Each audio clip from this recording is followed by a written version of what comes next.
It's hard to say, but I am a victim of sexual abuse from the uncle and the houseboy. मैं क्यों ऐसा पैदा हूँ? मैंने suicide कर लिया. I was alone with the guy in apartment. He entered. I've been raped. Welcome to Unfiltered.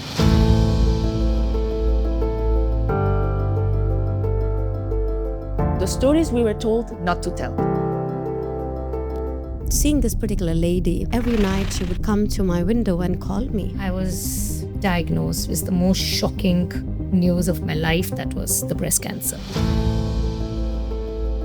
We are going to talk about emotional abandonment, identity, escape, relationships, and what really means to come back to yourself. The girls have been taught, don't go out at night, don't wear short clothes, don't do this. Why aren't the boys being taught?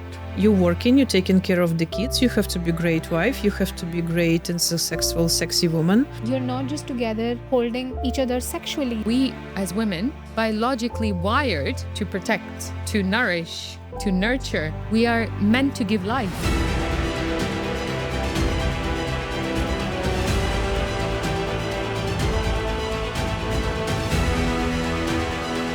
Cancer didn't shake you. You shook cancer. ऊपर वाला जैसा किया वैसे उसमें मैं बहुत ज़्यादा खुश हूँ. I think that respect for myself would have also brought me higher self-esteem. आज मैंने अपने ऊपर 8 महीने इन्वेस्ट किए हैं और मैं आपके साथ यहाँ पे बैठी हूँ. तो सोचो मैंने 8 साल अपने ऊपर इन्वेस्ट किए होते तो मैं कहाँ बैठी होती.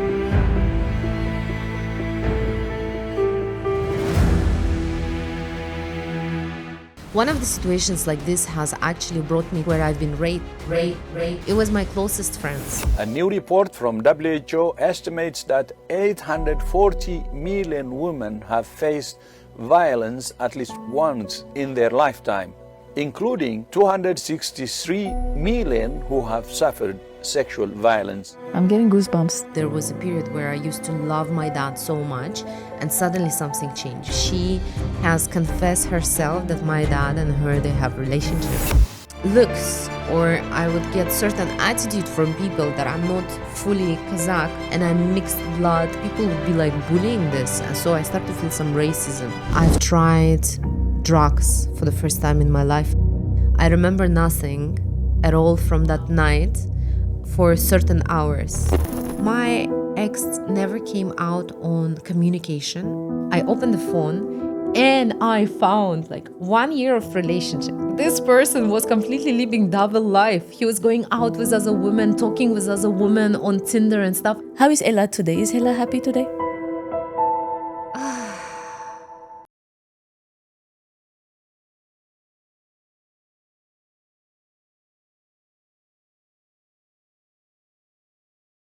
Welcome to Unfiltered, the stories we were told not to tell. Some lives fall apart more than once, and rebuilding them takes a kind of strength most people never see. Today's episode is about resilience and about what it takes to keep moving forward, even when life keeps knocking you down. Our guest grew up in a small village in Kazakhstan, in a childhood that at first seemed ordinary. But everything changed when her father left the family and she watched her mother carry the responsibility of raising the household on her own. Very early in life, she learned that survival sometimes means becoming strong before you're ready. As she grew older, she began searching for something more. Her journey took her across countries, first leaving her hometown for Russia in search for opportunities, later moving to Egypt, and then eventually building a new life in Dubai. But along the way, life brought challenges that were far from easy. She struggled with alcohol, drug addictions, went through deeply traumatic experiences, such as rape, and later found herself in a relationship that slowly became controlling and abusive. And for a long time, it felt like these patterns were impossible to escape. What began as a way to survive eventually became her purpose. Today, she creates healing spaces for others through yoga retreats, wellness practices, helping people reconnect with themselves and find strength within. In this conversation, we talk about addiction, abuse, resilience, and the courage it takes to rebuild a life from the ground up. So today on Unfiltered, let's welcome Ella.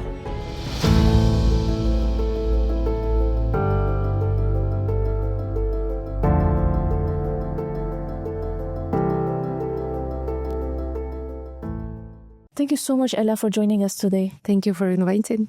You're welcome. So, Ella, tell me a little bit about yourself before we get into it. Where you're from? What's your origin? Your language? So originally, I was born and raised in Kazakhstan, in a small village which is called Kayrankol, and I lived there till 16 years. Then I moved to a city called Petropavlovsk. Is nearby. It's in North Kazakhstan, so we're close to Russia. So basically, my mother tongue language is Russian language, and I've studied there till 19 years old, and then I moved to Russia. And I've lived around a year in Russia. I've been studying over there in University of Art. And then I moved to Egypt. I've been living 5 years in Egypt. And then I moved to Dubai. So now 5 years I've been in Dubai. Tell me a little bit about your family as well. So who is in your family? Tell me a little bit about your family structure, your parents. And also, I'm curious a little bit about the culture as well in your country. And what is it? Christianity? Is it Islam? So basically, Kazakhstan followed, mainly people follow Islam. My mom, she's Russian, Ukrainian. So origin, she's Ukrainian, her bloodline, but she was born in Kazakhstan. So the family goes by Christian side, right? And my dad, he is Kazakh. So he goes by Islam. So it's been mixed culture, right, inside. But in my home country, in my side, people don't follow much rules like over here, and it's a different culture. It's more let's say, a mentality than the religion. And living in a small village, it was quite a challenge, I can say, because we didn't have a lot of activities or things to do and explore. I can say that in the times, my family were quite busy because they were working. My mom, she was constantly at work. My dad also, he was quite busy. And I also have a brother. He's older than me, so he was studying. So mostly I spent time alone by myself because this was a situation. Family had to do the job to take care of the family, right? And I've done a lot of friends gathering. I would be always having a lot of things happening in my home. So that's how I would spend time with myself. That's a little bit of it. All right. And you just mentioned that, you grew up in a small village. Mm-hmm. Can you describe us, the imaginations I have at the moment is it must be very cold, but maybe a lot of snow. Is that how it is? Can you tell me a little bit more about your country? It's yet to visit for me. Well, right now, it's snowy for sure. Okay. If I would speak about my village, actually, it's quite curious because before, for a quite long time, I'd be always shy to share that I was born and brought up in a village. I would always feel like this is something wrong. But then in 2023, I had an inner child meditation. I've been sitting and meditating. I had full acceptance of my life. And I also had so much gratitude for the fact actually that from that place, if I don't know who put that idea into my mind that it was something to be shy about, but usually I guess people, society, whatever it is, something got into my mind. But I'm glad that I recover. I feel it's a gift to experience levels and evolution of a human being and evolution of my life, I would say. If I speak about my village, it's a very small place. I'm remembering right now. It's been 400 kilometers away from that big city, Petropavlovsk, where I used to study over there. And it was cool. I can say it was really cool. Now I'm glad because all those memories, they give me warm feelings. We had a small school. And the school, it was another totally story. There was a lot of things happening constantly, like quite curious, like everyone is a character. My curiosity rises towards English. It's been always there. So after this, like when I moved to Petropavlovsk and all, I complete going into English course and study. So English was always my topic, my most powerful subject that I would be always good at. I don't know how, but it would be like just something natural. All right, so thank you for sharing that. But let's dive a little bit deeper into that affair that you just mentioned. I'm curious. So you were 16 when you found out about it? Around 15. What happened exactly? Well, I would be always saying good things about that lady because I really liked her. She was quite nice, the way she would position herself, and of course, like she's a teacher, English teacher, and I would share about her something in the house. And I remember like that scene that I shared this with my dad, and then suddenly after some time, he got a little drunk and he shared with me some information. He told me that he likes her, something like that, I was like, this is something I tried to put it away, when this child brain doesn't want to really think. You have the intuition, but you put it aside because you don't want to know that kind of truth. It's like, doesn't make sense, right? Like you're in a family, so how this kind of things even can happen? And this was a sign, first sign. And then suddenly, out of nowhere, I remember me and my mother, we are going and we're walking towards the house, her house, and we are entering her house, like her area, like property, and we see the car of my dad. So we enter the property and we saw that car. And we entered the house, and when we entered the house, they were all sitting and drinking tea. This is what I remember. This is where my memory stopped. And from that, like, everything came out. And then there is more story because that teacher, actually, she has spoken to me at school. She invited me to a cabinet because after the situation, I behave like quite arrogant at school. I would behave in a way like everyone owes me, and everyone right now is going to see my character, like my bad behavior, and I don't give a shit. Like I don't care, about whatever opinions you have. Like you kind of done something against me. Now I have my rights to express myself. So I've been quiet. Okay. And how did, so were your parents not happy in the marriage? I can't judge this today because today they're both in a better space. Like my parents are separated, yes.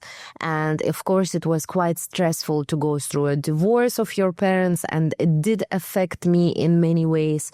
I had one plan. There was a plan that I studied till 11th grade, like, the full school, not halfway. And then I would go for that certain profession. Like I wanted to be a doctor, a dentist. I wanted to make teeth. Like somehow we're choosing the profession.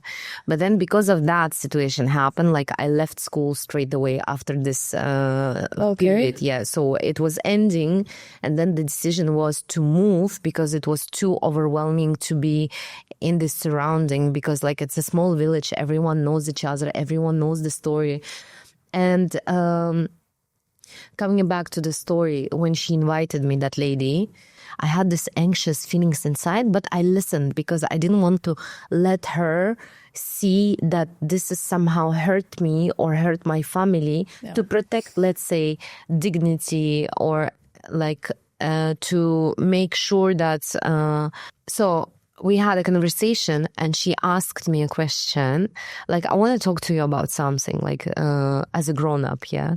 And she opened up openly for the first time. Like I knew, but nobody confessed before. So she has confessed herself that my dad and her, they have a relationship. And she says that they love each other, and she asked me, what do you think should we do in this position? So this made me feel very awkward, like how come like this woman, she's I want to say swear words, like she's a stranger, like why she speaks to me, why my dad doesn't talk to me, like, because you're 15 at that time. Like, I'm 15. Yeah, like why are we asking you to, would you think like...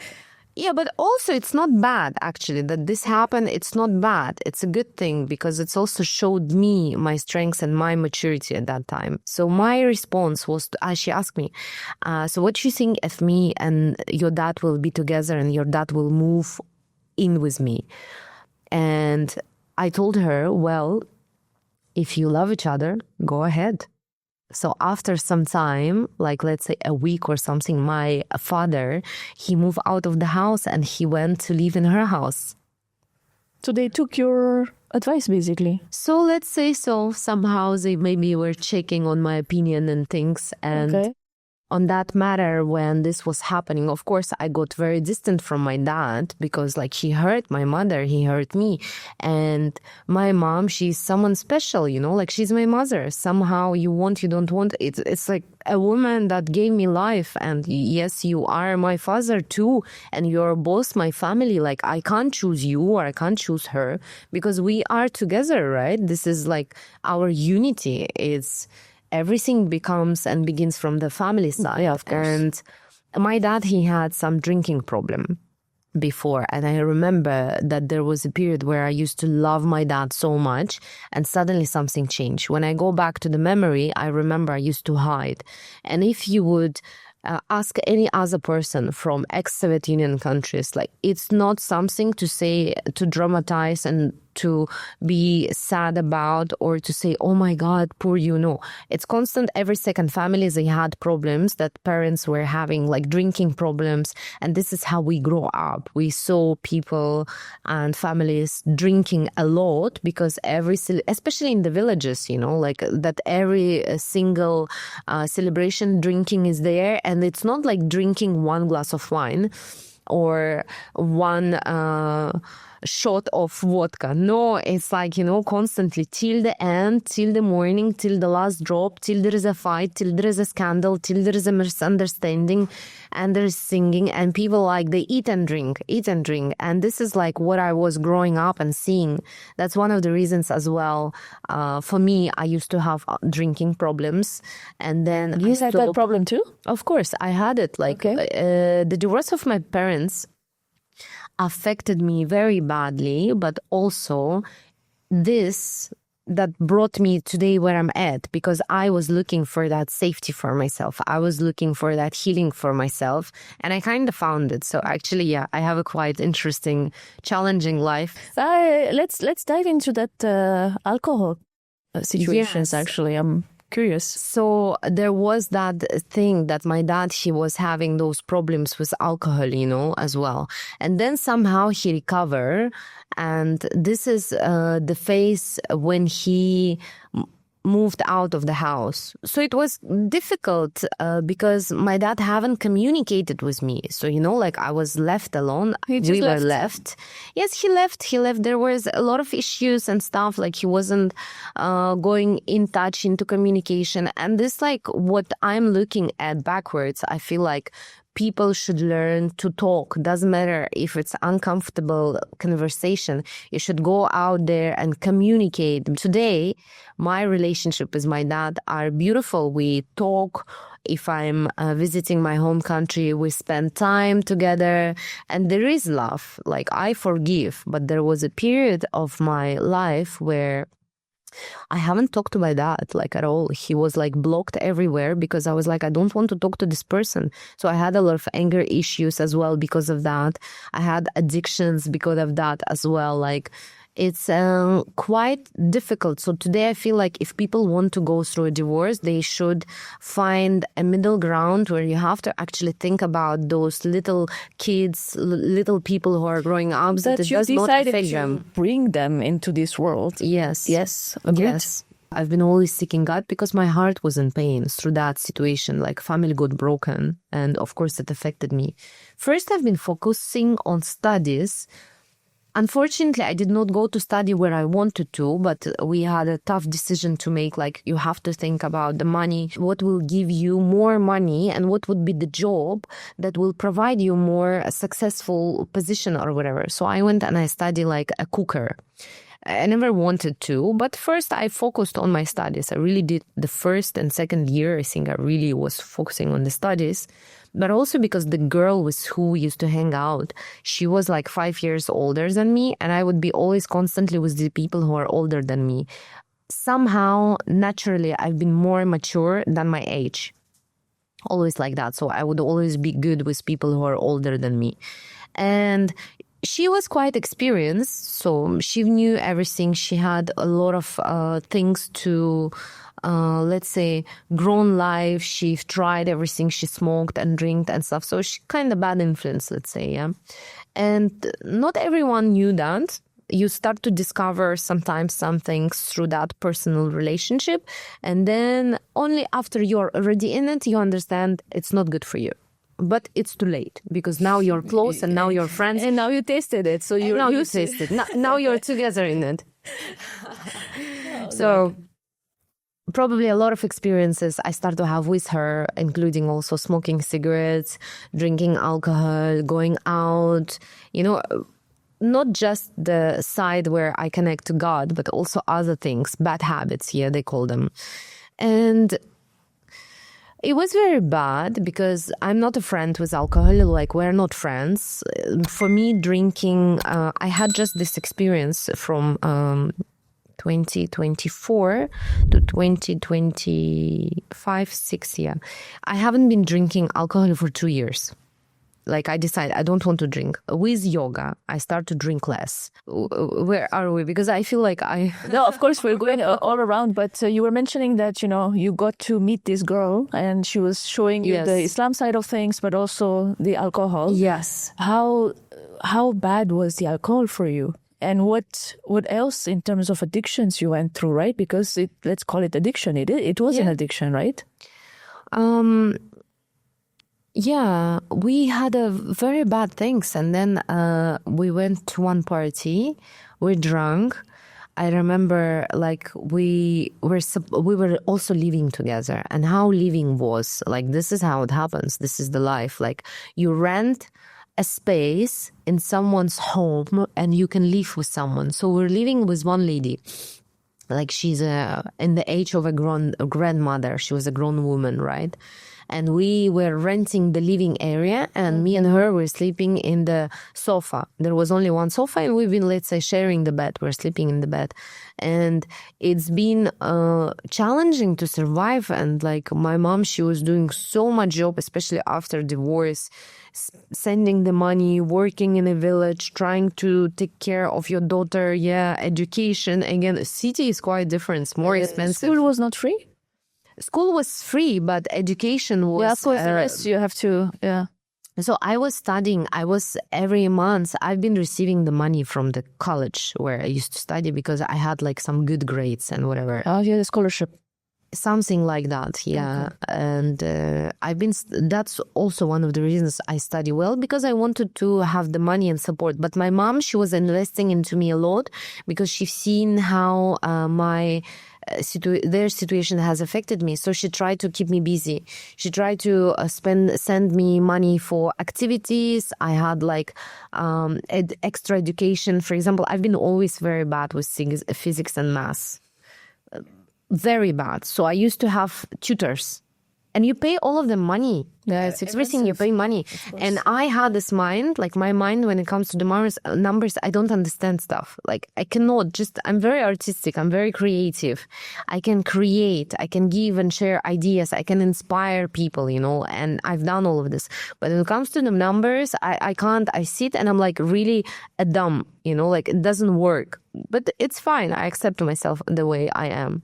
And so there was a lot of investment happening, but maybe also with that, it becomes a pressure. And the moment I could go out, have fun, see another life, and try something which is forbidden, it made me feel like, oh, I'm different, like someone else. Yeah, I can do those decisions. I'm grown up. I'm adult. It wasn't always good, unfortunately. And so... one of the situations like this has actually brought me to a place where I've been raped by a guy with who we've been like somehow getting into relationship, but we weren't fully into relationship. So in one of the parties, it happens like this because I've been drinking. And I decide like I want to take a rest a little bit and lay down and sleep. And we were with friends. It wasn't like I was alone with the guy in apartment. And this what happened. He entered the room where I've been resting and I closed the door to be taken care of. Like you don't have those things that you would be taking by force when you're with your friends and people you know and know each other. But still some people, they take advantage of you. So this was a big call for me after this, because I have not remember at all. I don't remember, but I understand that, yeah, I've been raped, but I don't remember anything. I'm getting goosebumps. This is a lot to digest. Okay. So then that happened. And how did you realize, so this is the moment where you realized you need to stop drinking? Or was there something else that made you... No, this didn't stop me. So you just continued? It didn't stop me that much, but of course I become more careful when I go out. I don't drink with people that I know. It's good, for example, I have not been put into a situation before there was that thing happening in our countries where guys used to pour some stuff into the drink. Yes. Thanks God never happened to me something like that. And I would be always careful. If I would be drinking, I would be like drinking, but I would be like going home, or having fun, but would be always with people. Like somehow, it gave me these feelings like I have to take care of myself. So after all the stories which were happening in Kazakhstan after some time, because I'm a mixed blood, right? And my mom, she is like Russian and my dad Kazakh. I don't speak Kazakh language. And we were growing up in the north of Kazakhstan. People would... somehow some people would judge if you're not full blood, if you're not fully Kazakh. Okay. Not too obvious, but it would be there. And I would somehow sense that because today, for example, I look more Asian. I look more connected somehow to my roots and to my culture, but I change a lot. My physical look is always constantly changing. I had different hairstyle, different color of my hair, and before I used to go blonde. Blonde would be my favorite color, like long hair, blonde, bright skin, and I would be like fully like Russian. And I would get looks, or I would get certain attitude from people that I'm not fully Kazakh and I'm mixed blood, and that my mom is Russian, for example, and I'm Russian, like people would be like bullying this. And so I start to feel some racism happening. And it would be always triggering me, like why? Like, what I matter. So also with the divorce situation, with this drinking stuff, probably me going out and seeing, and also like taking some drugs and stuff, like, it was something that I feel like I don't want to stay here. I want to move out. So once I done my college, I start to also that period I've been dancing. I've been going for activities and I've done the dance. And I got so into it that I decided like I want to study and I want to teach. But what I did, I decided to teach. So the fitness club I was working at is called Emirates. So I've been working for some period after I finished my studies. I did not complete work with cooking because I didn't like it. I used to really hate it when I go and I work in a restaurant, that my whole skin and my clothes would smell like food. Yes. This would always make me feel uncomfortable. And if I go out, people would say like, I smell like a pie or something. And I would be like, no, I don't want to. And I got sick badly. For 2 months, it's like I couldn't stand up from bed, but it was psychosomatics. Like now I can translate and interpret what happened with my body back then, because I don't want to do it. I want to do something I like, right? Yeah. So I've been fired from that job and I decided like, okay, let me try something new. So I went into the place, they were looking for a trainer, and I decided I'll do the dance classes. And I've been working for a few months. And then suddenly I was like, I want to study dance. I want to study art. And my mom's side family, my uncle, the big brother of her, my uncle, Sergey, he is living in Russia. And I spoke with my mom, we decide we'll check universities and stuff in that side. And then she spoke to him. They said, of course, you're welcome. Like, I've been welcomed, like my home. He was like a father to me as well, like very close, beautiful connection. Always loved him. And I decided to move to Russia to study the dance. Very nice. Somehow I would be always having this mentality, like I want to do what I want to do and no one can stop me. But the designing things didn't work out, but somehow it worked into my life because I design my lives. Yeah, I manifest or I visualize and it goes into the style or like how I decorate the space and my workspace, like things change. So anyways, I go into art and I moved to Russia at the age of 19. I finished my studies. I finished the work at Emirates. I worked a few months over there, like in that fitness club. And then I go and I decide like I move out, and it was very beautiful shift. It was beautiful thing because I moved completely to another country. But of course, there are different challenges as well in that side, right? And I went into the studies and was very excited. But the challenge one, which I met, I was away from my family, like from my mom. There was no support.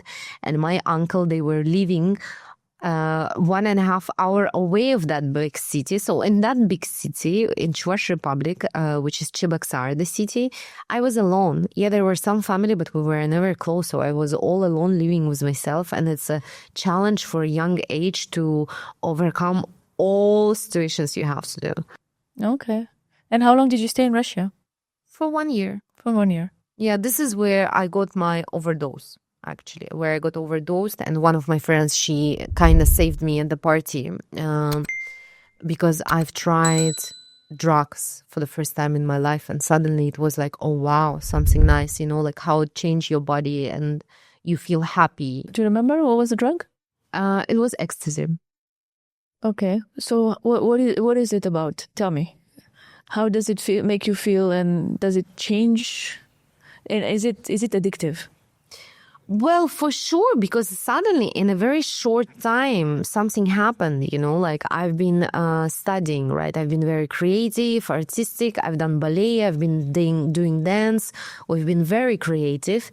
And suddenly I used to go out as well, but drinking was a bit less this time because it's a different country now, things. And I met a guy. So I went in one event. It was like speed dating. Okay. It was really cool idea. Then I end up also doing this business for some time because I get to know the people from that circle and we get into good relationship. And I get into relationship with one guy. And I think with him for the first time, I've tried something. I don't remember what it was. I was just curious. I wanted to. And also, like, I start to receive not huge amount of money, but for my age, like more than my mother I used to earn. And she still would be always supporting me and sending me money, for things. So I would be overwhelmed with everything, maybe. And then we had a company celebration where I've been working, and we went to St. Petersburg. It was the end of July, and I remember somebody asked me if I want to, and I was like, of course I want to. Like, I had this idea. And I don't remember what happened. There's one time in my life that I remember nothing. I remember nothing at all from that night for certain hours. And when I woke up, my friend, she made a joke and she says, like, you almost died yesterday. I was like, what happened? And she was telling me like what was going on and how she helped me out. So it was like also another thing. And after that, this is when I moved to Egypt. And it would be my first time I'm traveling out of the country. At that period already, we were in a relationship with my ex-husband. His name is Michael, and he is Christian.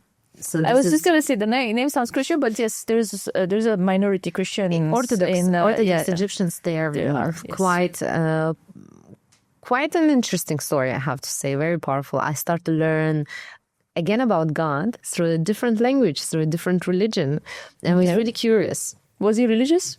yes, I can say that he was religious and his family is religious, and I've learned a lot about Christianity, but also I had my own curiosity because I'm a very curious person.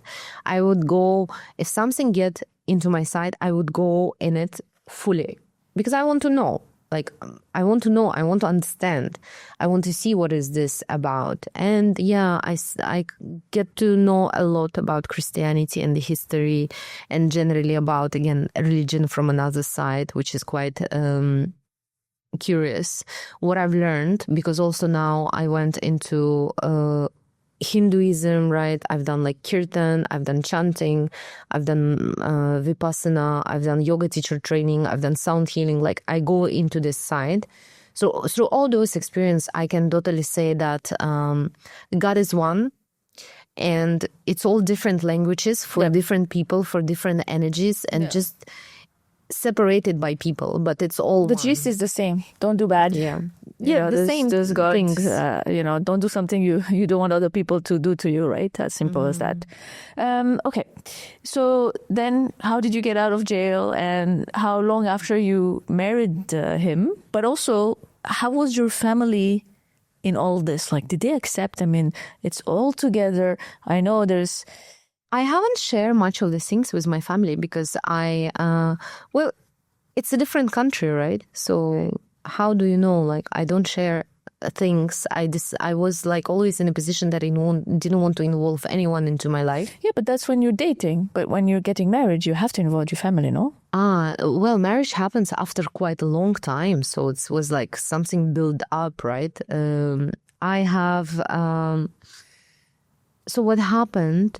He helped me to get out of this touristic prison. It was very harsh, yeah. I was like sitting, remember, on this. How many days did you spend in jail? 3 days. Oof. Yeah, I was living and sleeping on the floor, which is very dirty with criminals. Yeah. Did the toilet inside? Yes. Was it only female? Yes. Yeah, It was females, but yeah, crazy stuff happens there. Like one police guy, he harassed me actually there. Okay. I start to lose my consciousness because I got overwhelmed. I saw one lady, she fainted and she fell down, and this affected me. And I start to feel very dark in my eyes, and suddenly like he is helping me, he's carrying me, but also he's touching me. And I was looking at him like, what the... But he would be smiling at me. And I couldn't communicate because I was too scared about everything. Yeah, of course. I didn't even share this. And when I shared this with Michael, he also didn't say anything because he knows their mentality. If you maybe go and speak out about this, maybe something else bad happen to you. Till you're not out of there, you don't say anything. You have to be careful about those stuff. But he didn't do anything, just touched you, that's it, right? He just touched me, thanks God, just this. And even, I mean, of course, it's quite overwhelming because then I've been in those cars, like with prisons, and they used to put for me those things. Yeah, and for what? Because I was working legally, right? But I've been treated as a criminal. And then there was one situation, I remember we were driving in one car with a police guy. He put for me those handcuffs so badly, and he was like smiling at me, and I would be like, what happened? Like, what is wrong with you? Like, this excitement in the fantasy, eyes, this power, taking this and putting in the fear. I was really surprised by this. But again, for me, because it's a different country culture, a lot of things I don't take it so seriously, and it didn't affect me. And when I share about those things, I share this with, it happened. Because it's behind, so it's a past. It's just a story. Like, you cannot change it.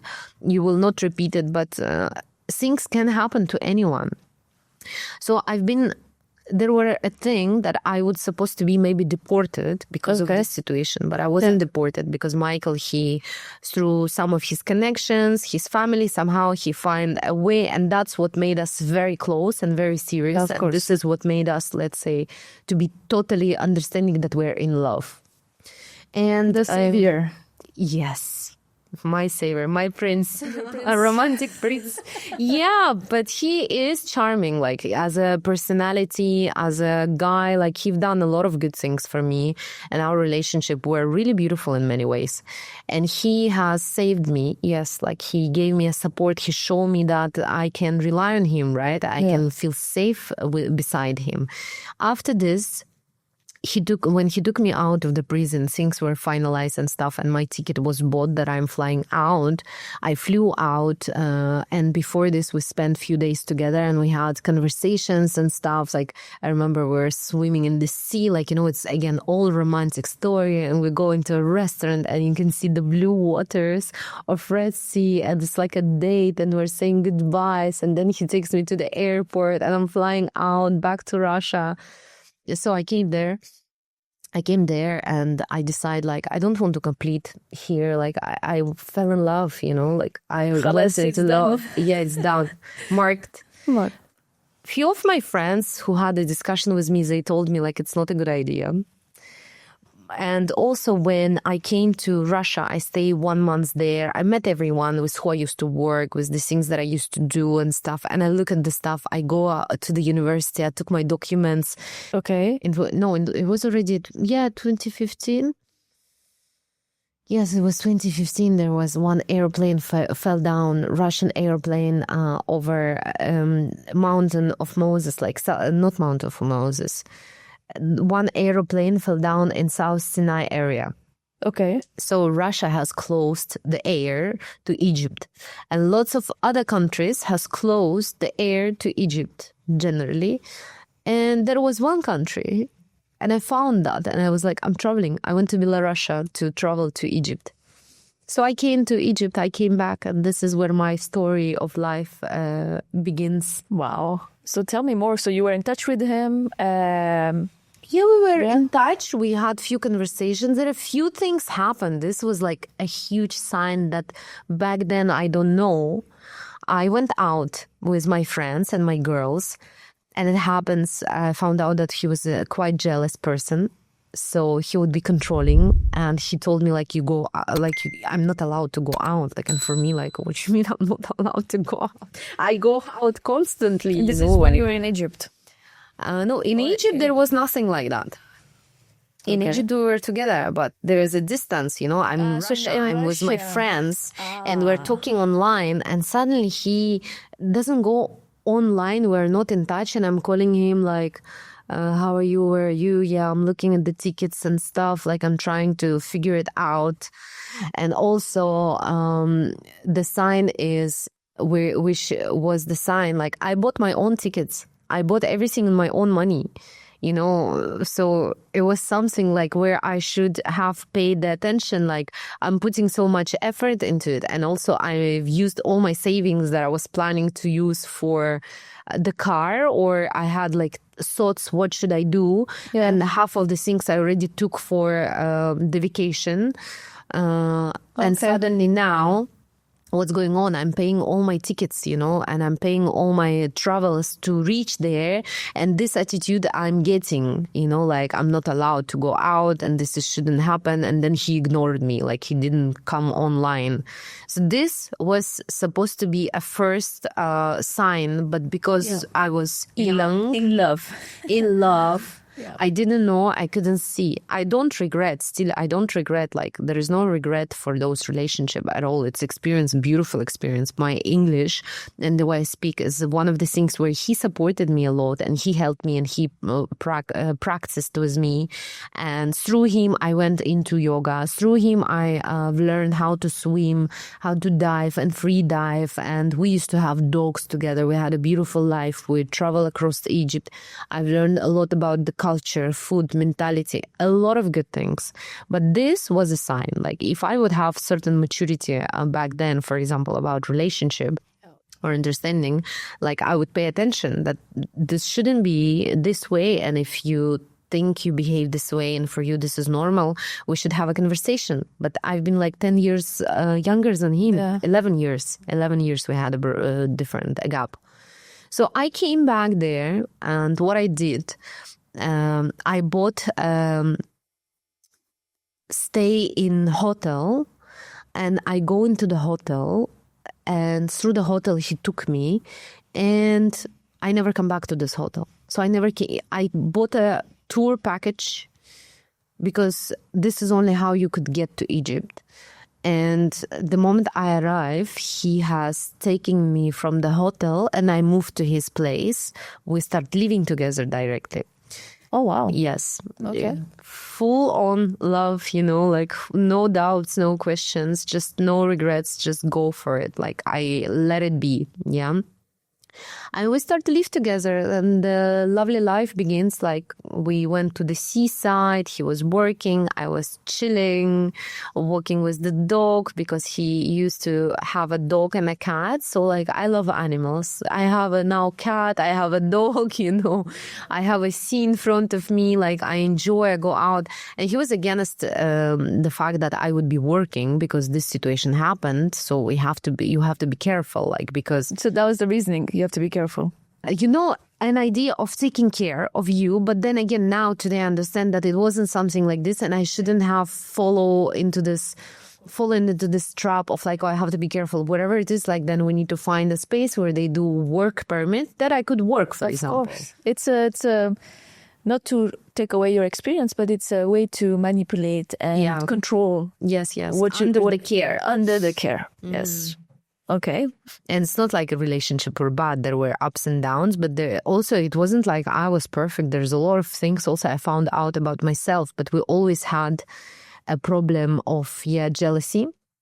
There would be always that, like every guy who is around, like for sure he likes me, and he would always put this idea. So I start to feel a bit unsafe around men because I would think always that they like me because he would always constantly drop this idea into my head, and suddenly I start to be distant from guys. But I am the person who like to hang out with guys because I like men mentality. I like when men and women are together and it's a normal flow. It's fine, like it's a natural thing.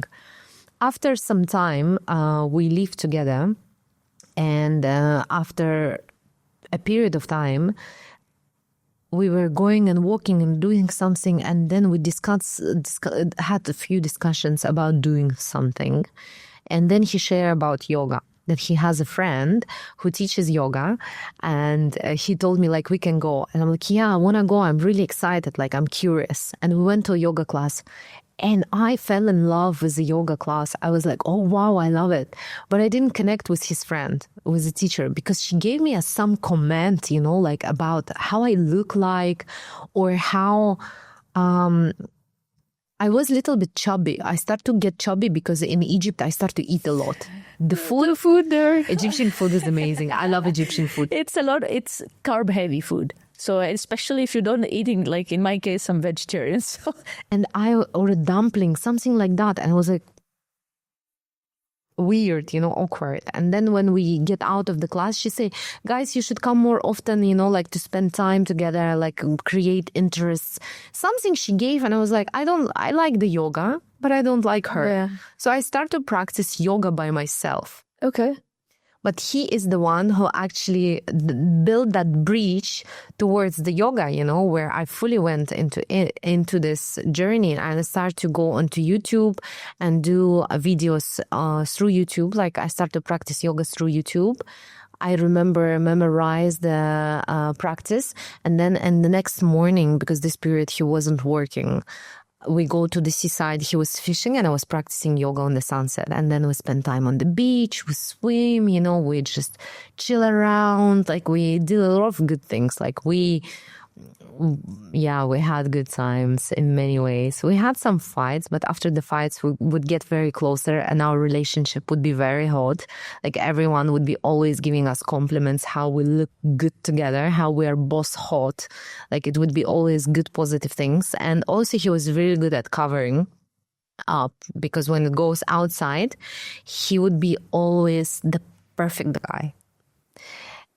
But when it was inside, it wouldn't be always like that. So wouldn't this, I don't like to put labels into these situations, but wouldn't this be somewhat traits of a narcissist? I think today when I heard about certain things and I go through this, it is.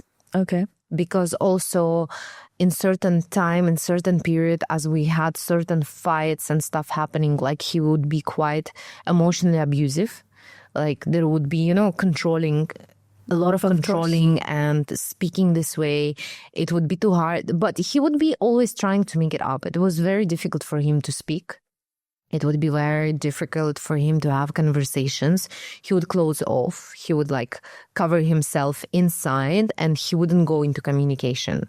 This would be a challenge because I would have to always do the talking and put information out of him to have a conversation because I was serious about him.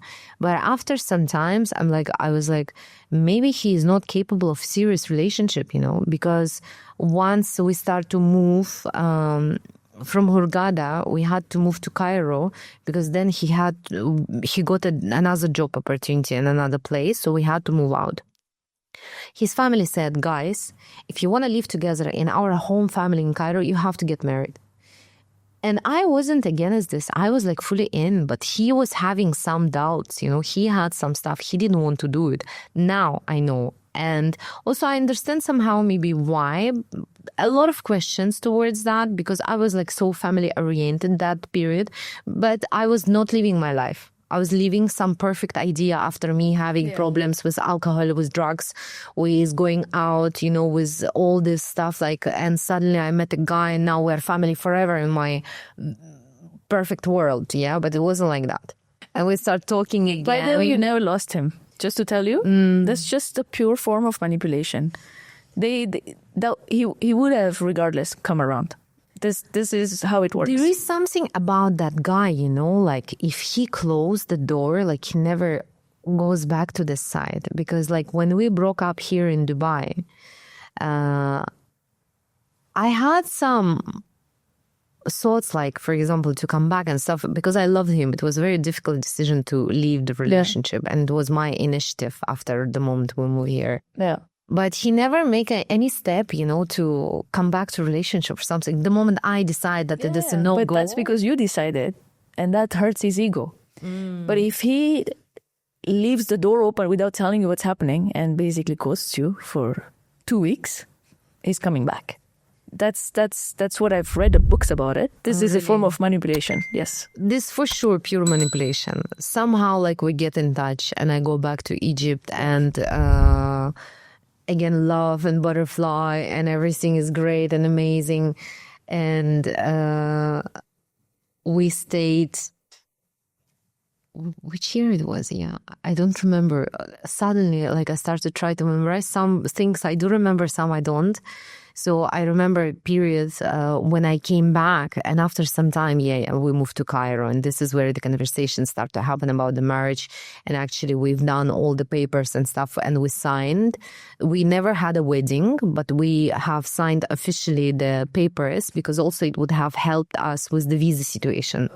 He moved to side of Alamein. It's near Alexandria because he's an engineer and he was moving around, by this. And I was a wife of an engineer and I traveled with him around and I just did nothing. I was practicing yoga. On a regular basis, working on myself. Then I stopped eating meat, I stopped drinking alcohol. Yeah. So I started to talk to him about those things. And this is work for him in his work. And in his career, he started to grow actually. And we lived in that area of Porto Golf. We were just one family who lives in that maybe whole floor. Okay. So there was no people even to talk to with anyone. So I've done art, I've been painting, I've been walking with the dog, I've been sitting with a cat, and I've been practicing yoga. This is how it would be. Yoga would be something that would be always there for me, would be with me. And I read books, and stuff. Or I do nothing and I watch series or whatever, It's just I didn't know what to do. And I remember I had one conversation with my mom. She's like, I can't understand how you sit in the house. It's so not you. Because I would be constantly very active. I go out of the house, I'm not coming in. This now, today, my life. I come here, we're here with you. After I go somewhere else, then I go somewhere else. Yesterday, I've been somewhere out, one event, another event. I meet people, Dubai life. But also, it's very suitable for my lifestyle because this is who I am. I would be always constantly active. Yeah. After this period over there, we had something, and I got very religious. So after quite some time, when we stay in Alamein, a place side of Alexandria, there was a period when it becomes season for everyone to come to over there for vacations. And in Sharm el-Sheikh was more interesting because it was more international, like, mountains are there. South Sinai is completely a different story, very beautiful. And also like the Red Sea in Sharm el-Sheikh, like there are corals, swimming is more interesting. So my life becomes a little bit more interesting. And I start to have more people like Russian speaking community, because in Hurghada, I did not have people who speak Russian. That's also one of the reasons that I started to speak English so well, because I had to communicate with other people, and mostly it would be people like English speakers. So in Sharm el-Sheikh, I start to practice more often, again, yoga. And then I decide like, I want to share about this and I want to teach a class. But I'm not a yoga teacher, but I want to do it, like I have always been having those skills of teaching and sharing something and showing something or trying to make someone do something. Like I have this eagerness in me, childish energy. And I love that because it gives me this feeling like being playful, playful with life, playful with yourself. So after some time, I found out that there was one teacher who was doing group sessions in Soho. There was one place called Soho in Sharm el-Sheikh, like area where people go and walk, and there is lots of coffee shops and just shops, and also a place where they do training and practices, and also like space for concert, like for tourists. They used to do programs. So we start to go there together with my ex. So it was amazing because he started to also practice yoga. We have something common. And I connect with that lady. It was 2019 already, I think. 2018 to 2019, something like that. I've been practicing on a regular basis. And then she told me, you need to go and study. She gave me this because I was having so much interest in it. And then I start to teach a class, beginners group, without having actual training yet. It was 2019, the beginning.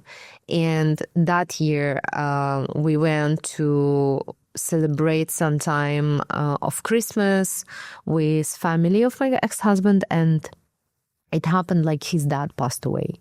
It was quite difficult. It was very, very challenging. Like even now, I suddenly, I feel very emotional because I remember that moment when we entered the room, because we went and visited them, like somehow he waited for us to say goodbye. And we entered the room in the morning. It was so cold. It was like I was all in shivers. So it was also very challenging and tough for my ex-husband. And we started to have some misunderstanding that period. It's been challenging, yeah. So when I come back, when we came back to Sharm el-Sheikh, of course, he went more into job. He started to focus more on work. I was focusing on yoga. And we were having some thoughts because also in that period, my mom, before she came to visit to Egypt for the first time. And they met, like family met. It was really good times for everyone, like family united. It was a lovely time. She was very welcomed and she enjoyed her time abroad, first time ever. But not to go so deep into this point, another 4 hours. A lot of things to share, of course, and reflect on. So coming back to Sharm el-Sheikh, that period, like we were planning to already think and move on to the wedding. And my mom, she is a very generous person. So she decided to gift us money to invest into the wedding, that we start to collect and save money, that then we take care of this. So it didn't work out. The money stayed. And I told him, like, maybe we should, invest into something that they grow. But he didn't want to take those money because it was not his. And he's like very proud about those stuff. So then I thought, like, if you don't want, I'll take this money. I'll go and study yoga. So in 2019, in summertime, I went to Kazakhstan and I studied my first yoga teacher training course. I was very excited. And in that period also we were discussing, and I was telling him, like, if we want to move on and we want to do the family and the wedding and stuff, like, we need to consider to move to the other country. And this is when I start to realize a lot of things about myself, where I'm really harsh, I'm very rude, I'm very like proud, sometimes I'm too snobbish. This was a period where I was like, oh wow, I didn't really notice those things. And of course my ex-husband, he would be always constantly calling me, I would be like also noticing this too much, and he called me, I'm having a yoga class, and he told me, what, men are there? I'm like, of course men are there, it's a yoga class, everyone comes there. And he get jealous, and then he get jealous about my teacher. It was too much, So I started to process, something started to change. Somehow I would be always supported. Yeah, of course, he sent me some money when I was there. For sure, he was taking care of me. But for the last moment for this, like, I had to, my brother, I think, gave me the money, or my mom gave me the money for the taking. Doesn't work like this. This is not serious, This is very childish. You have to understand a lot of stuff for this. But because I couldn't let go easily, and I wanted to be with that person, and I believe a family, I don't want to have a divorce again. This is how it was going on. I come back. He met me. We haven't spoke about it. He said, I don't want to talk about this. And then we came with the fact that we start to speak about moving, and he got the invitation from Dubai because he also had the family here. So he started to prepare himself to move here, that we move together. We used to have dogs, 3 dogs. 2 of them, they were stray that we took, and they were already grown up, that we couldn't find a house for them. And mostly it would be, an excuse because I just wanted to keep them because I loved them. And we had a cat. So to move out to Dubai together directly, we had to decide what we're going to do with the animals. We have to find a house. So I started looking for the house. It was quite difficult, very heartbreaking experience. And then he moved out to Dubai. It was 2019, the end of 2019. So I've done already my yoga course. So I start to complete teaching the classes in Egypt, which was amazing. I rent my space out as well. I explore. And it was little money. It was nothing for that, but it was more of like doing it because it's my passion. And I've been always passionate about Indian Vedic knowledge, about Indian techniques, Indian studies, because I don't know, somehow it has opened my heart, honestly. And after this, he moved to Dubai. And when he moved to Dubai, I would be always, his therapy talk. I would always constantly help him to calm down, to make decisions. So I've done a huge part in those relationships, actually. I start to acknowledge this after we separated, right? And I would be always coming back to the principles and morals of the family. And also through the Christianity, this is what they speak about the family and stuff. And we go to the priests, or I go to the priests, and I have conversations, always try to bring God. So I was serious about those relationships and about him. But then as it happens, I'm not really sure that if he was serious. Till today, I don't know if it was really serious or not. So when we start to have a situation with moving, I came after the new year to Dubai. I've stayed here for a few weeks. And we started to have a lot of fights, and something started to happen to me. I started to see a lot of dreams. And I've seen dreams that would be somehow talking to me, and telling me some stories and showing me something which would be including him and somehow certain interpretation. Okay. But I wouldn't pay attention much. Then I go to Dubai for 1 month in February. Yeah. So when my mom came to Sharm el-Sheikh and my ex-husband was in Dubai here working, doing the job, still, thanks God, still we had some communication. It wasn't always bad. No, don't understand me wrong. It wasn't always bad, but mostly it becomes more tension, more tension in relationship, and distance is there as well. You miss your person, of course, happens. She came to Sharm, she stayed here. And then suddenly everyone is being evacuated, and she had to leave after 5 days, but she was supposed to come for 2 weeks, right? She had to leave because all the tourists were asked to go. So I stay by myself. COVID happens. Few months, sky is closed. He is there. We're having tension because we had that one plan. I'm looking for the house for dogs. I'm taking care, responsible of the house. And I am living my life alone. I thank God I had friends. And because I'm really easy talkative, I always get to know people easily. We've been doing a lot of fun. I start drinking again that period. In Egypt? Yes. Oof. And I start to drink also by myself. So, for example, I would buy alcohol and stay at home and I drink till I sleep because I've been going through the stress. But I wasn't sharing that, of course, with him. And I had few girls out there. One of the girls, she was like, Lena, she's an artist. She makes pictures. Like through her, my feminine fashionate side has opened up because we've done a lot of crazy, beautiful photo shootings in the desert, in the seaside. Another friend of mine, Martine, she is a painter. She still lives, by the way, they still stay in Egypt. Two things happens. In May, he ignored me for 2 weeks. And he did not send me the money and stuff. There was zero communication from him and I had to talk to his mother and stuff. And after this, I got sick very badly. Through the stress, I got really badly sick. And because I got very emotional and stuff, I remember I broke my phone and I really... anxiety and anger issues I start to have, in those relationships. And then it happens in August after my birthday, he ignored me. And after I took the dogs to a new family, so I bring the dogs. Imagine it was like I'm giving my children away. Yeah, of course. And my birthday was there. And then he ignored me for another 2 weeks. And I went, I remember, to the mountain of Moses.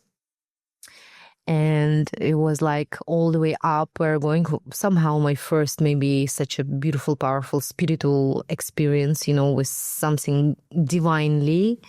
And I found one crystal. It was a rose quartz. So I took this as a sign and I take it with me. I kept it for many years till I gifted to someone. And also I went and I spoke to the priest and I told him about relationship and everything. And he told me Ella, you should be connected to your culture. It has to be your culture. And he had a very good conversation with me. He made me relieved and calm. And I say, but he said this and he spoke about God. I was speaking about my ex-husband. And then he told me from what you're saying, from what I'm hearing, from what I'm seeing, everything is good with you. I like when people come to this point where everything is good with you, but they're placing and showing you that, yeah, maybe he's a good person, but he's not right for you. And also his words would go into my mind, somehow I would think about it. And I start to grow up, it's already how many years we're together? 3 years maybe it was already we're together, or 4 years. And I started to understand a lot of stuff. Then eventually I moved to Dubai. I hated over here straight directly. Really? Yeah, I hated here for a first period. I hated. And we had a lot of discussions. We had a lot of fights. And he wasn't this, I couldn't feel that there is something between us as it was before. We're strangers. And after some time, something happens. And you remember I told you about the dreams. So I saw in a dream that he's betraying me. He's going out with other women. And there is a phone. And I had to look into this phone and I'll find the information. I've done it. I found the phone, old phone. I looked into the phone. I don't know how women have this thing where spies whenever the intuition takes you. I opened the phone and I found 1 year of relationship. Imagine my shock. 1 year of relationship, first year of our relationship. It was true, genuine. 4 years or 4 years after this, this person was completely living double life. He was going out with other women, talking with other women on Tinder and stuff. And somehow it's saved in the history. I don't know how I've done it. Honestly, I don't know how I've done it. I just followed my intuition in my dream. And I discovered that actually he was cheating on me. And then we had a conversation where he told me yes, he'd done a couple of stuff. And then I found there was another woman. It was crazy, a lot of drama. And I couldn't believe it. I really couldn't believe it. So in one way, he was trying to control you. Yes. Assuming that, telling you that basically men are not good and that you're in danger if you actually step out of the house, stay home, not allowed. But at the same time, he would be doing everything that he told you that men are doing. So basically, he was telling you that this is how men are. He was talking to himself. He was talking to He was himself. talking about himself, unfortunately. And this is where you're like so crazily thinking that one person can live so many lives at the same time. So many people can do such things in one goal, you know, and this is where I'm like, how come we could have conversations, speak? But because I'm a saver, I have this thing in me. I like to save people. That's why one of the reasons I go into yoga and I start to guide journeys and sound healing and sadhu board, you know, and retreats and stuff. Like I worked a lot more with women, like 90%. I can say for sure I'll come to this point. But this is also where I realized that sometimes you have to stop yourself by helping and saving people. Because I tried to take him to the priest and we had a conversation, you know, like I wanted to save relationship. And I told him like, listen, this is no goal for me. My mom and my cousin, my sister-in-law came to Dubai. They visited us. And after this, I go to Kazakhstan. I've changed my documents. He was, of course, financially supporting me because I wasn't working. Like, I'm his wife and he had to. And I make him sure, like, you have to help me. There is no other way. I'm sorry. Like, all this time, I've been always with you. Like, we had conversations. And I told him, like, I'm leaving. And, like, probably I would like to go for a divorce. It was very challenging for him to see this and hear this reality. At this point, we had a conversation. He confessed a lot of stuff. He apologized, of course. And it was difficult for him somehow, maybe because he was confronted or maybe because I don't know, I can't speak for him because he never spoke for him much. That's what I can say. It would be always silent, avoidant, I think. Yeah, probably. Oof. So he was an avoidant, of course. You know, we're talking about the attachment theories, right? Now. So when I was in Kazakhstan, I started looking for the opportunities to stay there and to be able to do the job there. And I told him, like, listen, I think I came to the point where I actually decide to stay here. And because he started to realize that he's losing me, he started to talk to me about seriousness of relationship. And he told me, like, yeah, now we will get and we will go and we'll do a wedding, which you go and you do in church, you know, like you get... This is after you found out about the cheating and everything. Yes. Because it wasn't the problem for me in that case. Like it was very painful, but I loved him so much that I was ready to give him a chance if we are going to be truthful to each other. That was my concept. I don't know. I believed in something in my head. Are you still like this now? Not like this today.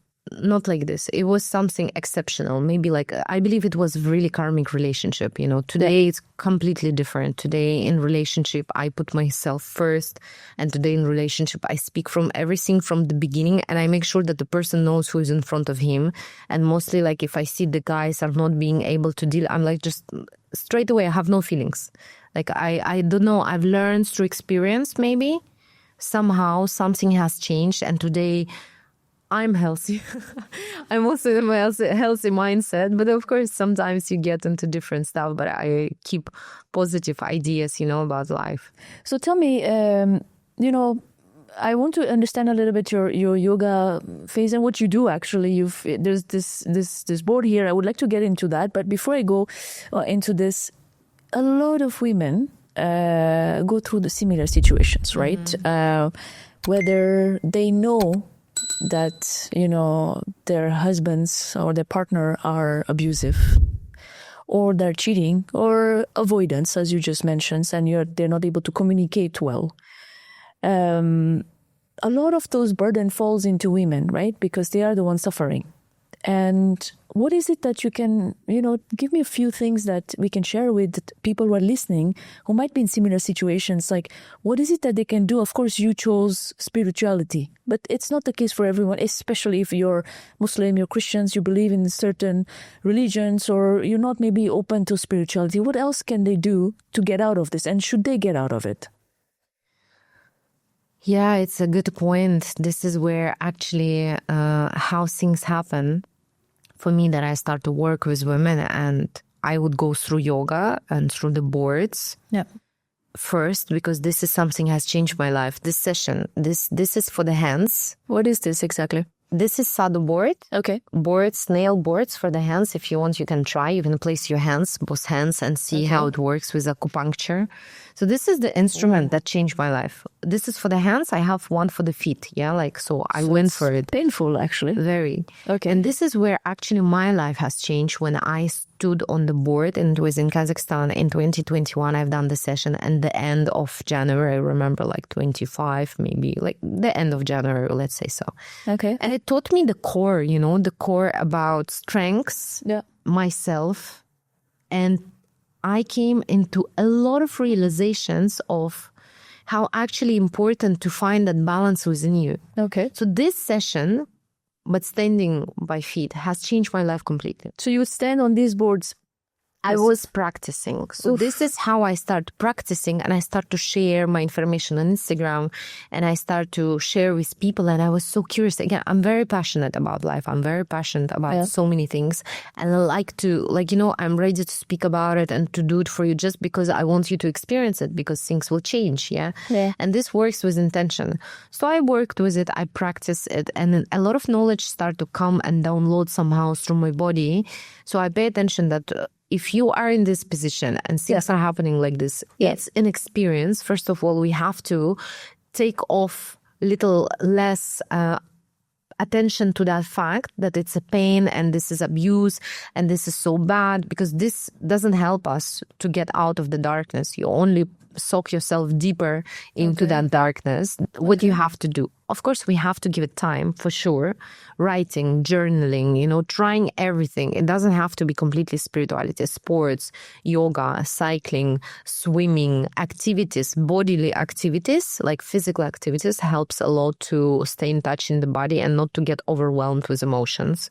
Of course, therapy helps, talking to someone, but talking to someone, mainly if we want to be healthy, it's better to do with professional side, because we have sometimes these terms with friends or with people that we overshare or we share and then it could be used against us. Yes, friends are important to share, but not everything you can share with everyone. If you want to be more professional and you don't want to get connected to someone, you have to think about therapists, like think about psychology, or reading as well, exploring. And for women is to get back in touch with your feminine power through, going to massages, taking care of your face, like nails, hair, whatever you want to do. Give yourself that self-love. It's all about self-love. I believe, because in my childhood, I was not given enough attention and love, not because somebody didn't love me or didn't give me enough, but because it was the life circumstances. This is where I jump into this kind of relationship, because I felt he's loving me in all those ideas of control, jealousy, saying what to do, and things. I thought this is love, but it wasn't that love. It was more of whatever it was, still, it wasn't really from a healthy point of view. So it wasn't from a point of self-love, because if you're in self-love, you will not let someone to behave like this towards you. So through that work, I start to see my own feedback, that I change, I become more aware, I become more conscious, I start to work on myself better. And again, in that period, because I was going through stress, I got again weight. My weight jumps. If I go into stress, I become bigger. Even if I don't eat or something, stress makes me bigger. Hormones. Yes, of course. The hormones, true. And then I start to lose weight. I start to do yoga. My skin was very bad, it was very bad from stress. Also, like, skin gets better. And then something happened. I was invited to one event where we did yoga and saddleboard in Russian community. There was one girl in Circle Dubai. Now she has a very big company. And one English community, Women's Circle, Anastasia. Now she's in Turkey. Like, she does have beautiful love story. And I've been invited to those circle as a facilitator to do yoga and the saddleboard. And I've done it. And since this moment, boom, life change. I start to have my money for my work. And I had business idea, like I want to sell boards in Dubai. And I spoke with my ex-husband and I told him, let's do this. Let's do it. And I asked him for the money to invest. He didn't support me, unfortunately. My mom is the one who supported me. I asked for the money. And I start to bring the boards from Russia and sell the boards here. People start to buy boards from me. And people start to come for the sessions more and more. And in the month of July, I spoke with my ex-husband. I told him, listen, I decide I'm leaving. And I decided to leave because he didn't want to support my business idea. And I see like, how can I be with a person who doesn't want to support me when all these years I've been supporting him and I've been really loving and willingly like sharing that information, you know, with him about everything. And he was growing. I've seen how he grew when we did so much talks. I've been there for him, you know. And suddenly when I have something where I can shine and he didn't support me, it was for me like a trigger where I was like, this is the decision. So my family, they came that time, 2021, again, my mom and my sister-in-law, first time. And I told them, I'm going to leave him silently, calmly and all. And they were like, okay, you know, whatever. They didn't comment much because we've tried to separate, but then again, we'll come back together. And then in August, I was already doing sessions and people were really positive, you know, women, mostly I worked with women. They would really share great positive feedbacks because I help people to stand on the boards. Like people stay 40 minutes, 60 minutes, you know, really. People can stand 40, 60 minutes on this board? This one is for the hands. Yeah. The same there is for the feet. Yes, people can do that. Similar. Okay. Wow. Yes. It's a very powerful session. I'm sure I would like to try it one day. Because it triggers so many things in your body. Like it works through reflexology. Your body goes into the experience which you cannot even understand. And you see your new self. And one of the things which I learned about this, that the person, when they stand on the boards, they behave same way they behave on the boards, they behave same way in life. So it started to open for me another way of reading people and reading what's going on. Very cool. In that period, there was one girl, she went to Vipassana and she told me, like, can you take care of my cat? And we met through a woman's circle and she done sadhu board with me as well. And then we did yoga and things and she was like in art. So I took care of her cat for a few weeks. Then she came back and then she told me, she asked me, can you take care of my cat for a bit longer, a few months? I'm leaving to Russia. I told her, like, listen, I'm actually going to leave my husband. So I won't have a space to stay. I don't know what I'm going to do with that. So I won't be able to take care of your cat. I wish I would, but I can't. And she told me, I'm leaving to Russia for 2 months. So you can stay at my place for 2 months and take care of the cat.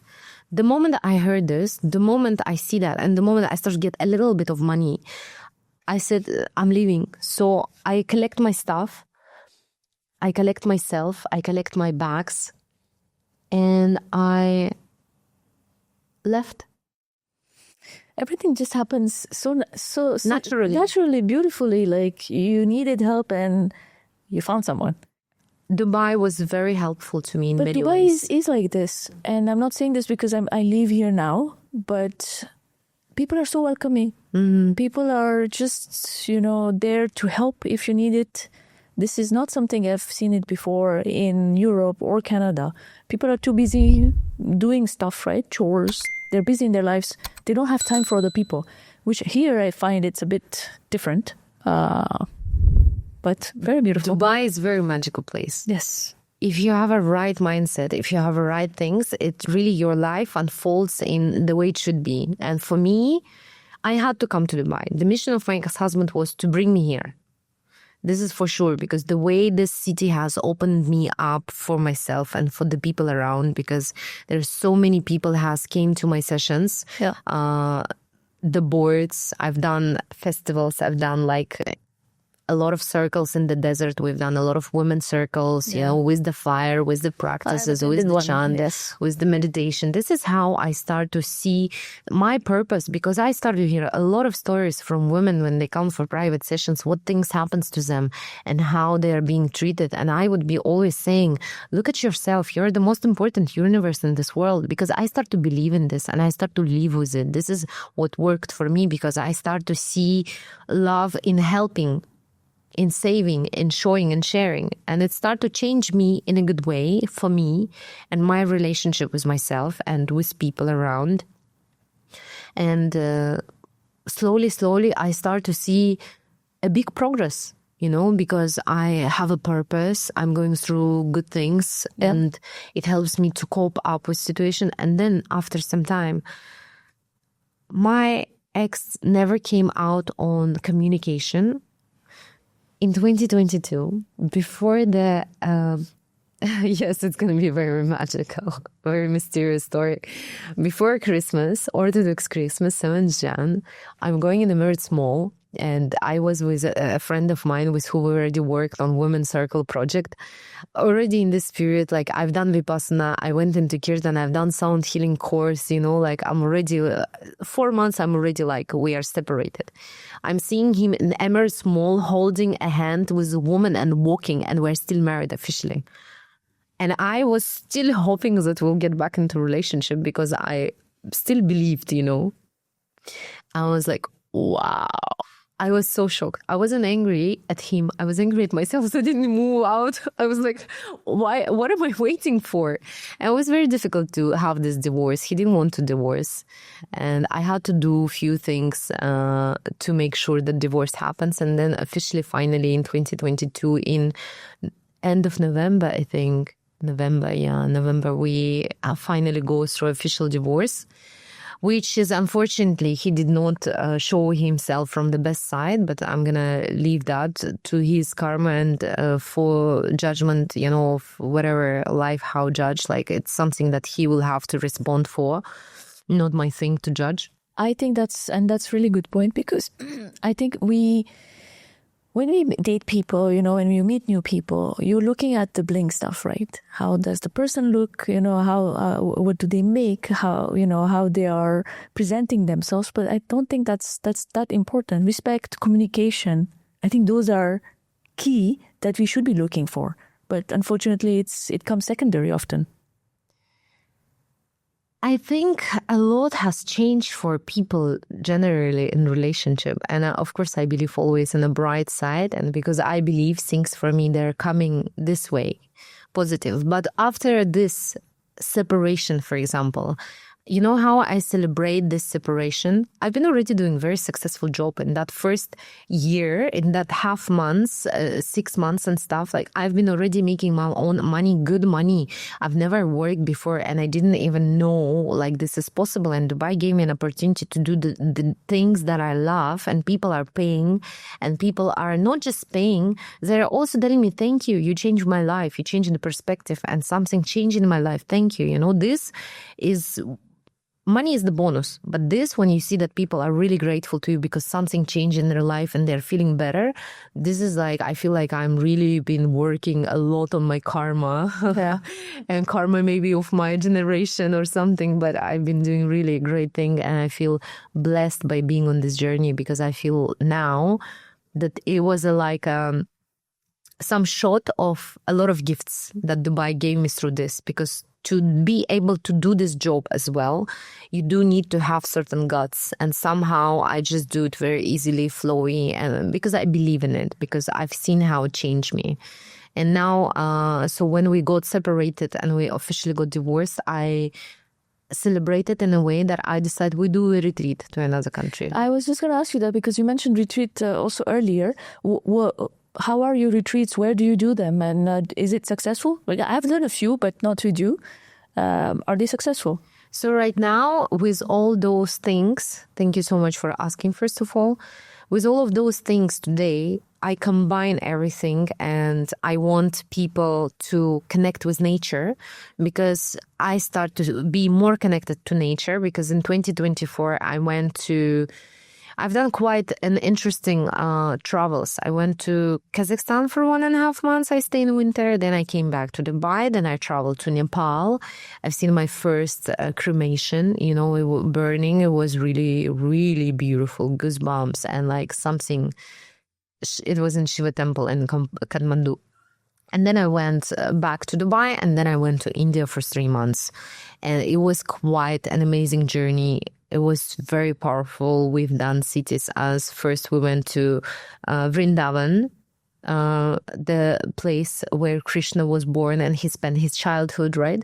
Then we went to Rishikesh. I went with one girl. She's also a yoga teacher. So we were both of us, like we've done this solo trip. She drew the map. So it was really great what she drew. And it was really powerful because also we spent so much time together. And it was first time I traveled like this and it was all flowy. For me, it was really easy. Like I haven't been stressed about it. This is because after Egypt, I was really scared to travel to the other countries. Yeah, because you were told that it's not safe. That's why. Somehow, yeah. Yes. And, we stay in Rishikesh. Again, I study yoga. I've done another studies for the sound healing. We went to a lot of temples, of course, sitting with Ganga and just spending a lot of time in nature. We went also to Himachal Pradesh, where is the forest, where is like the old temple where you go and you wash yourself, and you go to this waterfall. Like a lot of nature was there. And I've been living in Egypt before, like it was a lot of sand, and Dubai now, infrastructure and stuff. So it was my long time spending in nature, 3 months. And we finished our trip in Varanasi at the Shiva. Very nice. Yeah, it was very powerful. After I come back here, we were discussing this about retreats, and I wanted to do retreats. And I've been facilitating a lot of sessions here in Dubai in different venues with different wellness centers. I've been doing one retreat we've done to Georgia. This is one was first retreat. Then just events in the desert, like outdoors, yes, or different venues in Dubai, but not fully retreat. And since that year of some traveling, also at the end of 2024, I decided to come back to Egypt. After 5 years, I haven't been there. I came back. Okay. I decided I'm going to close the door. And I wanted to do a retreat to Egypt so much. So in Egypt, I went diving, free diving, swimming. And I was like, actually, I want to do a retreat to Egypt. It's very powerful. And I've had this in my head for some time because I want to unite people. I want to also share with people that it's okay to be vulnerable. It's okay to, share who you are. And it's very important not to be afraid. But also if somebody won't share and won't say, how would you know? So this is what I want to share with people because I've seen a lot of sides of people being vulnerable and sharing the deepest secrets with me, and I've never judged anyone because me, myself, I have quite a story, so a lot of times I went through a guilt, through a shame and stuff, but after I overcome, I see that sometimes you just need someone to remind you. And when you're in nature, you spend time in nature, you're being held by the mother nature, by the universe itself. And in Dubai, we're being so away from the nature. So 2025, I decided I want to travel to the mountains, sudden call I had. So I went to Kyrgyzstan. Kyrgyzstan is the neighbor country to Kazakhstan. Yes. I'm originally from Kazakhstan and now I'll be flying soon over there. So I've done this trip and I was so in love with the mountains. I was like, Kyrgyzstan has insane nature. Insane beauty. You go, here you see the mountains, here you see the lake, here you see the canyons, here you see the forests, here you see the waterfalls. It's just everywhere in nature. And I was like on something. This was my biggest drug, which was like, oh my God, I got so high on nature. I'm clean, I'm pure, I don't drink, I don't do anything, but I'm so into nature. And this is what happened to me as well with India, India was really powerful, connecting with just sitting at Ganga the whole day and watching how it flows, and looking at the art, also a lot of beautiful memories, just sitting and watching the nature or just laying on the grass. It's not possible to explain, but because I've been living for quite a while in this city and I was not in touch with nature, that's how I suddenly felt this reconnection. So then I decide I go to Kazakhstan for family celebration. And then I decide I want to do a retreat to Kyrgyzstan. So I'll do it because my birthday is there. So let me try to organize a retreat that I have to do it this trial test. So I've connected with the girl in Kyrgyzstan. Her name is Elena. She's an amazing person. She's done an amazing map. And I love the way she works. Because I noticed her, I pay attention because she was a guide at one of the things, at one of the place that I went to, Altin Arashan. This is my power spot right now in Kyrgyzstan. And we decided we'll do a retreat. So we've done a retreat. in 2025. This is where actually our common friend Rishi, he joined as well. And after he came back, it's mixed. It's for everyone, just to bring the point, because I think it's going back again, no? Yes, he's coming as well this year. I'm interested, and maybe we can also, if we have enough people, maybe we can also, redo this retreat in the future, right? So of course, this is the plan. For now, we put 3 retreats, it will be in June. Dates, I'll remember them. No, I don't remember. It will be June, it will be July, it will be August. So we have different locations. We have a lot of nature. Our big point is to spend time in nature, to unite, to do practices together, because practices, when you're doing them in nature, they have different effect. They give you freshness. You feel your body, because, we were doing that yoga in the mountain. Okay. And it's suddenly you are somewhere else. You cannot believe that this is reality. I just did one in Wadi Rum in Jordan. Okay. So I was by myself with a yoga teacher, and it's mesmerizing. You hear nothing. Yeah, just quietness and just a bit of wind. That's it. We were hearing the river, because Kyrgyzstan, it's all about the river. Everywhere is the river. Very nice. Yeah, that's very powerful. So yeah, we'll share with the listeners. Last questions for you. So Ella is gone through a crazy life, right, Ella? Crazy life, happy life. There was a lot of challenges, as you've seen as well. How is Ella today? Is Ella happy today? Happiness is a choice, today in the morning, I have posted a story. Okay, I should see it now. I'll show it now. And I just, this is so funny that you asked this question, because honestly, this is something that I shared here. Choose it. Yes. Yeah, this is what I shared 5 hours ago, Okay. Happiness is a choice. Every day I wake up, no matter what, I choose to be happy. I choose to be positive. And I love dancing. I go out and I dance and I make my body move and flow.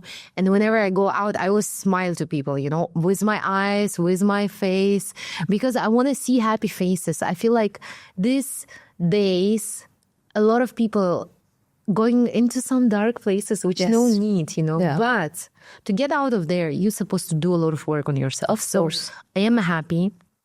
I'm grateful.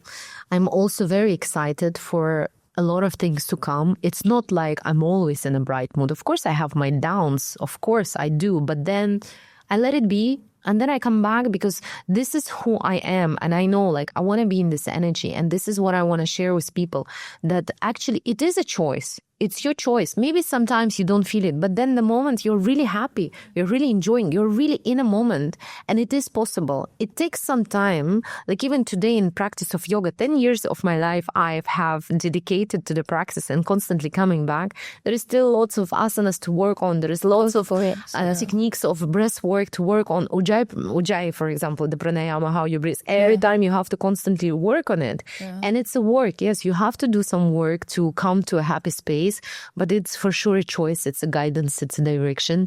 And also that's why I feel very grateful for the fact that I'm able to share with people that my throat chakra has opened up, and I'm able to speak so much that maybe there is something can help to people, because I feel in helping and supporting each other, we will be able to open our heart more and more to see the reality, that, we are all good souls. We all have it. Maybe we lost a little bit, but if someone open up in front of you, you will open up, right? Yes. This is what about you say, you have the energy, people open up in front of you. Yes. So maybe it's also signs that, maybe you can also open up in a different way, and you create the space for people that where you have a relief. Now I speak so many hours without stopping, and I'm oh my God, I have so many memories.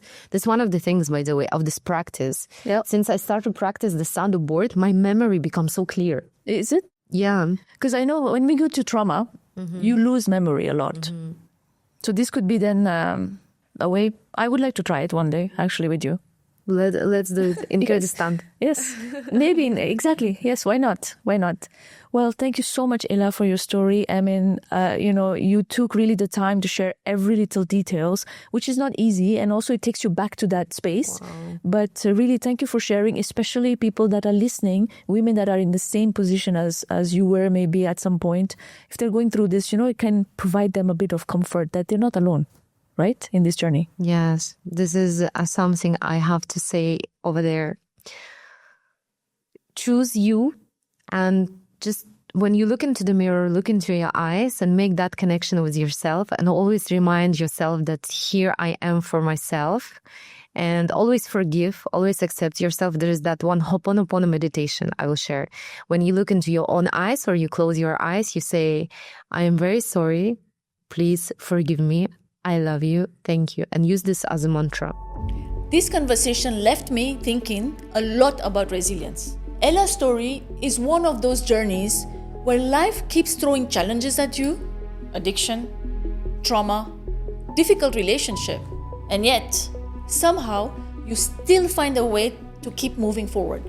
What stayed with me the most was not just what she went through, but how she slowly and intelligently found her way out of the situations that could have kept her stuck for years. Sometimes, when we hear stories about leaving toxic relationships, we imagine one dramatic moment where everything suddenly changed. But in reality, it's much often quieter than that. Sometimes, it's about slowly building strength, learning new skills, finding a supportive community, and preparing yourself for the moment when you finally are able to leave safely. Sometimes, it's about slowly building strength, learning new skills, finding a supportive community, and preparing yourself for the moment when you're finally able to leave safely. Her story reminded me that resilience isn't always loud. Sometimes, resilience is simply refusing to give up on yourself, even when life has been incredibly difficult. And maybe the bigger lesson here is this: independence matters. Not just financially, but emotionally and mentally as well.